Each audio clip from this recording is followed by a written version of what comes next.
Hello everyone and welcome. Today we're going to be talking about how you can achieve your financial goals.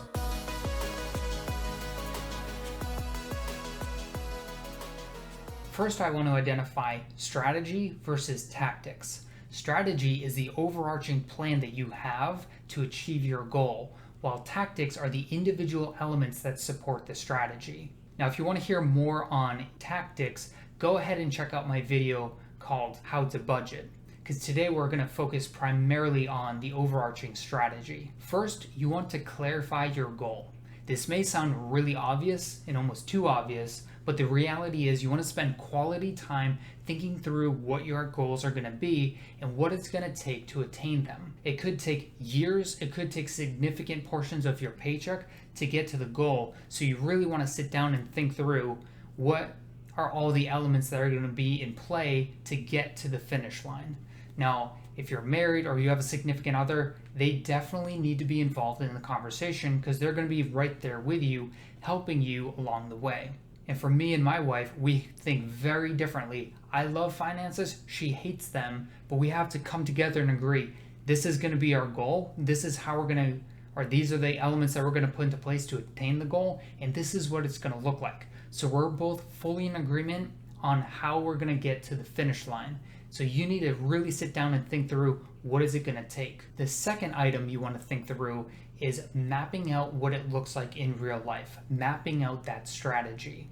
We'll take the example of paying off debt. What would it take? What would it look like to pay off debt? Now, personally, I use Dave Ramsey's snowball method where I paid off the smallest debt first, took that freed up payment and then applied it to the next largest debt, and then worked my way up to now where I've paid off 90% of my debts, but I still have my largest debt left. But I'm taking a significant portion of my income that I've freed up from other debts, and I'm putting that all towards my last debt.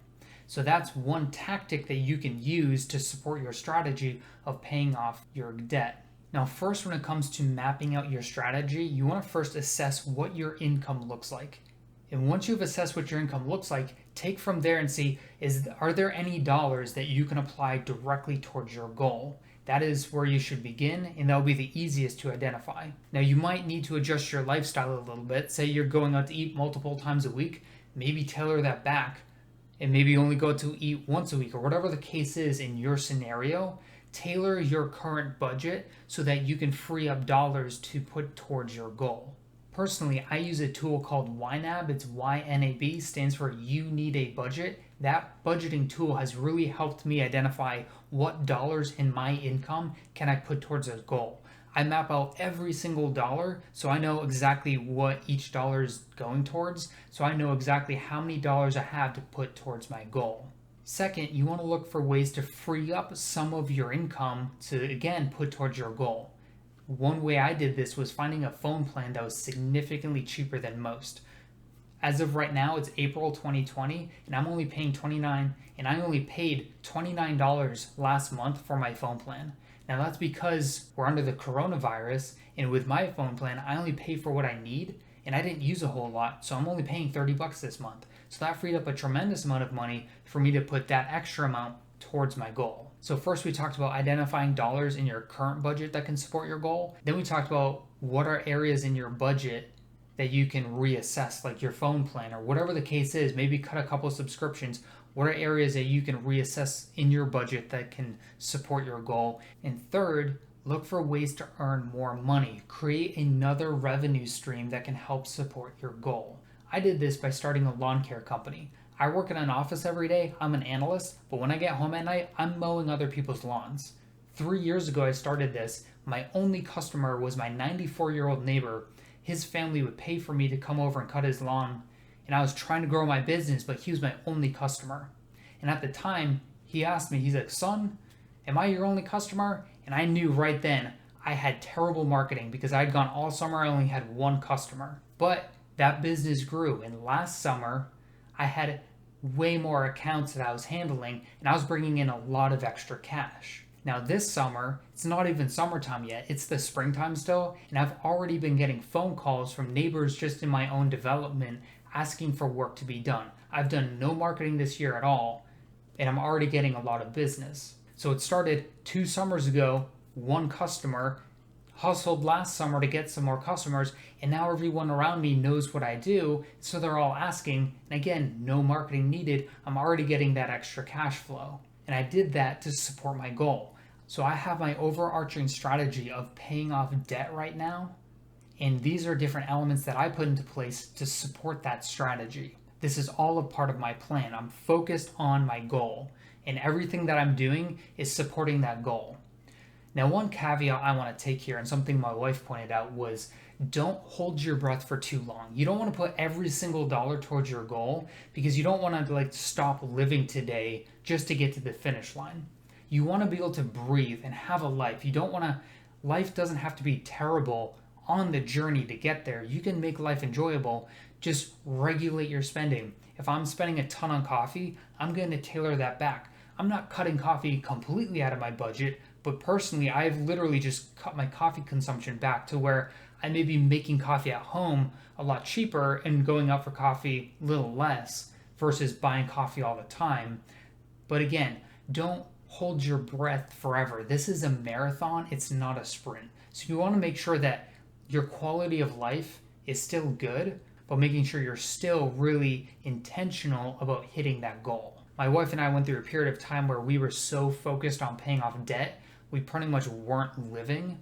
And honestly, it burns you out after a while. I know some people are, Dave Ramsey says gazelle intense where you're nothing but focused on the goal. But if it's going to take you 3 years to pay off your debt, that's going to really suck. And so you want to make sure that you still kind of have a life. Now, I don't necessarily disagree with Dave. You want to be very focused. You want to be very intentional. But at the same time, you don't want to live a miserable life for 3 years while you get there. So overall, you want to be very focused. You want to be very intentional. And I hope that you're getting that across in this video is the intentionality that you're giving towards your goal. You're planning this so you can get to the finish line, not so you can wake up in 10 years and think, wow, I'm not getting anywhere with my finances. No, you want to put this plan into place to actually get to the finish line as soon as you can. But at the same time, you don't want to have a miserable life on the way there. You still want to live a little bit. So just tailor your expenses to get to that goal. The third step we're going to be talking about is identifying what not to do. Now, naturally, by creating a plan and a path forward, you're identifying what you're going to do. Just doing that alone is going to help you tremendously in getting towards your goal, but also identifying what not to do. There's a term called shiny object syndrome, where any shiny new object that comes along, people get distracted by. You don't want that to happen. If something comes along and you need it, for example, my phone battery is pretty bad right now. I'm going to need a new phone. And so eventually I'm going to have to get a new phone. But at the same time, I'm not buying a new phone every time it comes out.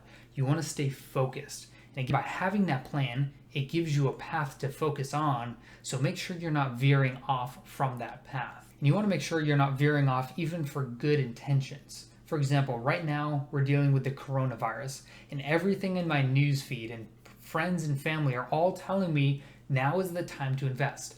I currently have some money that I could invest, but I'm choosing not to. I'm choosing to put that towards my debt because that is my strategy. That is what I'm trying to focus on. Investing comes after. That is the third step that I'm taking. I want to pay off debt.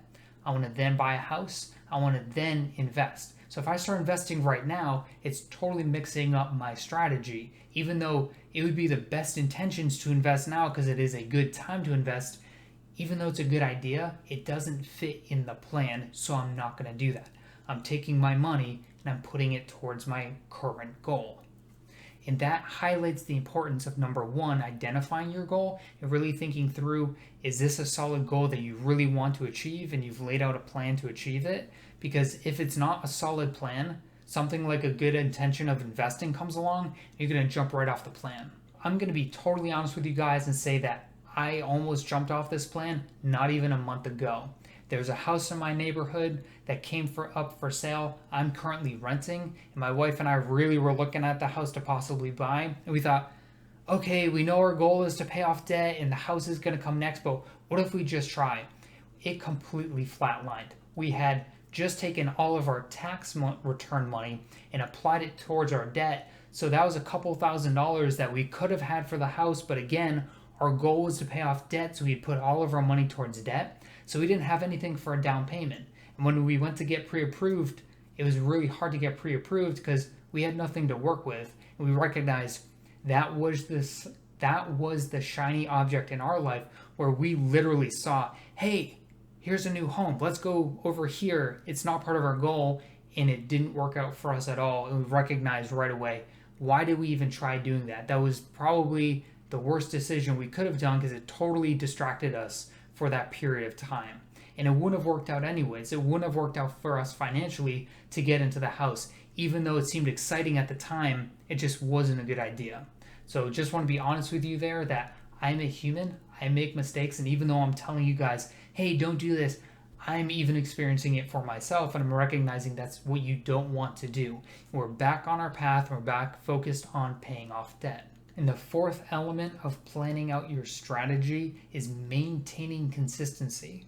Now, again, I just shared with you guys that I didn't even maintain consistency, but that highlights the importance and how challenging it can be. If you ever want to see that finish line, you have to maintain consistency.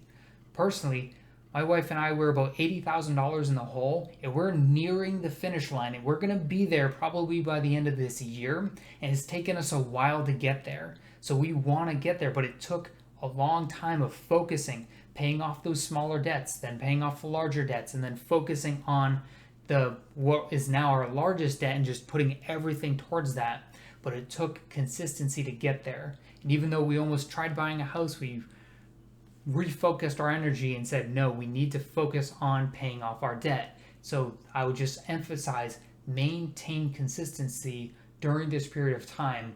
And that again highlights number one, identify your goals. Are your goals solid enough to get you through even years? For us to pay off $80,000 in debt, it's taken us a couple years to get to this point.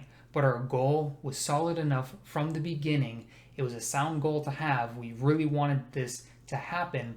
So we've been able to maintain that consistency for the most part over this time to almost be there and almost see the finish line. So to highlight again, number one, you want to identify your goal. Sit down, think through that, really come up with a concrete goal that you have. Number two, map out your strategy. What are you doing with your income today? What are things you can do tomorrow with your income? What are extra additional revenue streams that you can generate to achieve your goal?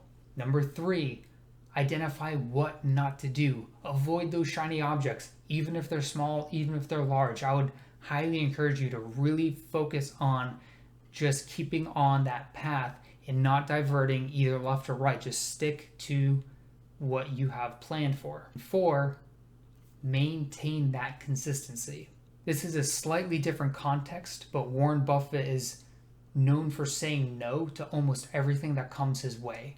And by him saying no to most of everything that comes his way, he's able to say yes to the things he is focused on. Again, slightly different because he's running a whole business, but even for you in your own journey, you need to be able to say no to 98% of things that come your way so that when you say yes, that yes is the most impactful yes by getting you to that finish line. I hope this video has been helpful for you. I'd encourage you to check out some of my other videos on the different elements and different tactics on how to save money, whether it's for me, I sold a BMW to drive an old Honda, I switched a phone plan to find the best savings, or whatever the case is. I encourage you to check out some of those other videos. And if you enjoyed this video, I'd ask that you please like and subscribe. Thank you.